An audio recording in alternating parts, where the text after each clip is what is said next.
यहाँ पर हमें दो सीरीज दे रखी हैं, एक ऊपर जिसका सम टी है और उसी का रीअरेंजमेंट करके दूसरी सीरीज बनाई है जिसका सम एस से डिनोट किया गया है। हमें टी और एस में क्या रिलेशन है ये बताना है। तो आप देख सकते हैं जो फर्स्ट सीरीज है ये कुछ और नहीं, इसका जो सम है वो log 2 है, क्योंकि 1 माइनस 1/2 प्लस 1/3 ये log 2 की वैल्यू होती है।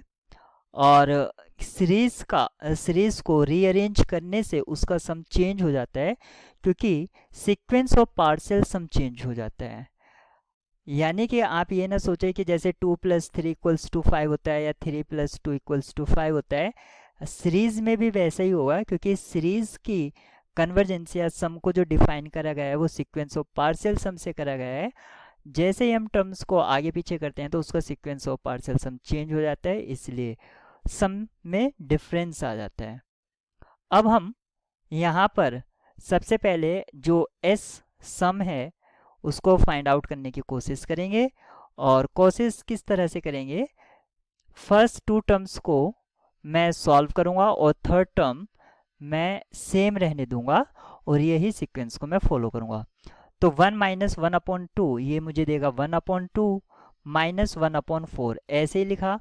फिर जो नेक्स्ट टू टर्म्स हैं 1/3 - 1/6, यहाँ से मुझे मिलेगा 1/6 और -1/8, फिर प्लस 1/10 -1/12, और इसी तरह से ये बढ़ता रहेगा। मैं यहाँ से 1/2 कॉमन ले लेता हूँ, तो 1 - 1/2 plus 1/3 minus 1/4 plus 1/5 and so on. और ये जो है 1/2 विद इन ब्रैकेट ये t है, जो कि इसका जो सम है जो कि log 2 है, यानी कि t लिखिए या log 2 लिखिए, बात सेम है। ये सम t से डिनोट किया गया था, तो s = 1/2 t, यानी कि t = 2s।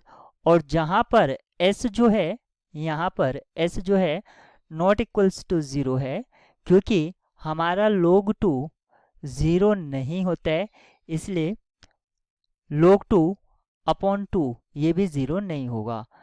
ऑप्शन सी यहाँ पर आपका करेक्ट होगा।